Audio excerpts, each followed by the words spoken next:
એક વખતની વાત છે, ગુજરાતના એક નાના ગામમાં ચીમનભાઈ અને તેમની પત્ની રમણીબેન રહેતા હતા.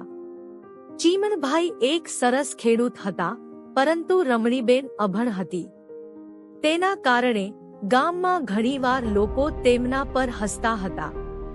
ચીમનભાઈએ ક્યારેય પોતાની પત્નીનું અભણપણું માનીને તેને દોષ આપ્યો નહીં.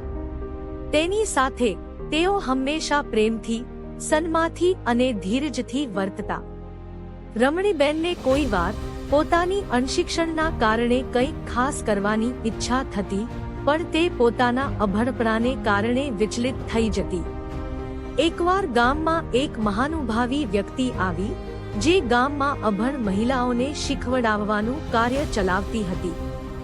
રમણીબેનને આ સાંભળીને ઘણો ઉત્સાહ આવ્યો, પરંતુ તેની અંદરનો ડર તેમજ હતાશા તેને રોકી રહી હતી. ચીમનભાઈએ તેનો ઉત્સાહ વધારીને કહ્યું, શિક્ષણ કોઈની જાગીર નથી, તે દરેકના અધિકારમાં છે. તમે જશો, તમે શીખી શકશો. તેની પ્રેરણાથી રમણીબેન શીખવવામાં જોડાઈ ગઈ.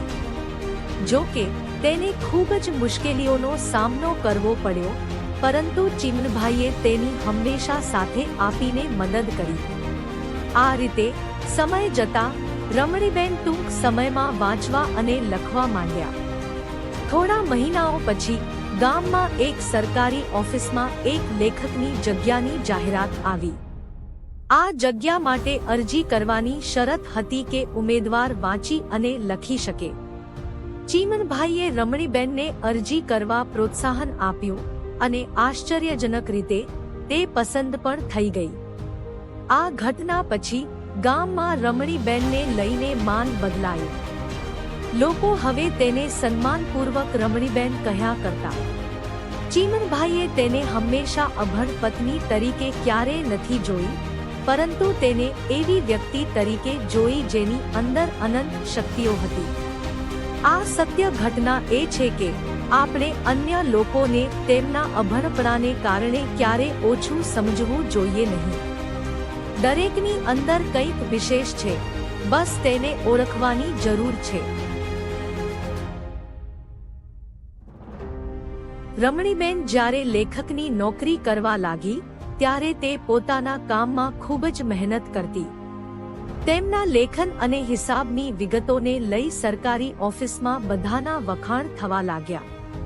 ઓફિસના ઉચ્ચ અધિકારીઓએ પણ તેની કામ કરવાની પદ્ધતિને નોંધવી શરૂ કરી. એક દિવસ સરકારી ઓફિસમાં એક મહત્વપૂર્ણ મીટિંગ હતું, જેમાં ગામના ઘણા જ્ઞાનવાન અને શીખેલા લોકો ઉપસ્થિત હતા. આ મીટિંગમાં ઘણા લોકોને ચોક્કસ મુદ્દાઓ પર તેમના વિચારો રજૂ કરવાની તક આપવામાં આવી. ચીમનભાઈને આ વાતની ખબર પડી, તો તેણે રમણીબેનને પણ આ મીટિંગમાં જોડાવાની પ્રેરણા આપી. તે થોડું ડરી ગઈ, કારણ કે તેણે વિચાર્યું કે ત્યાં બધા જાણકાર અને ઉચ્ચ શિક્ષિત લોકો હશે, અને તે તેમની સામે શું બોલી શકશે. પરંતુ ચીમનભાઈએ ફરી એકવાર તેને મજબૂત થવાનું પ્રોત્સાહન આપ્યું.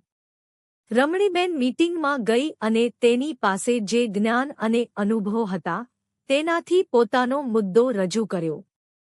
તેની વાત ખૂબ જ સરળ, પરંતુ અસરકારક હતી. જેમ જેમ રમણીબેન બોલતી ગઈ, લોકો તેની વાતો સાંભળતા હતા અને તેની સમજણ અને પ્રસ્તુતિ માટે વખાણ કરતા હતા. અંતે ગામના સરપંચે ખેલ બોલાવ્યું, આપણે રમણીબેન પાસેથી ઘણું શીખવા જેવું છે. તે સાબિત કરી છે કે શિક્ષણ માત્ર ભણતરથી જ નહીં, પણ જિજ્ઞાસા, મહેનત અને પ્રેરણાથી પણ પ્રાપ્ત થઈ શકે છે. આ મીટિંગ બાદ રમણીબેનના આત્મવિશ્વાસમાં ઘણો વધારો થયો. ગામમાં તેના આઠરું નવી ઓળખ મળી. હવે તે જ ગામની અભણ રમતીબેન નહીં, પણ એક જ્ઞાની અને સમજદાર મહિલાની ઓળખ સાથે જીવી રહી હતી. ચીમનભાઈને ખૂબ જ ગર્વ અનુભવાયો કે રમણીબેનને મળેલી આ સફળતામાં તે પણ ભાગીદાર હતા. રમણીબેનને જરાય અભણ ગણનારી એ સમાજની સામે તેમણે પોતાનું સમર્પણ અને પ્રેમથી એની ઊંચી ઓળખ બનાવી.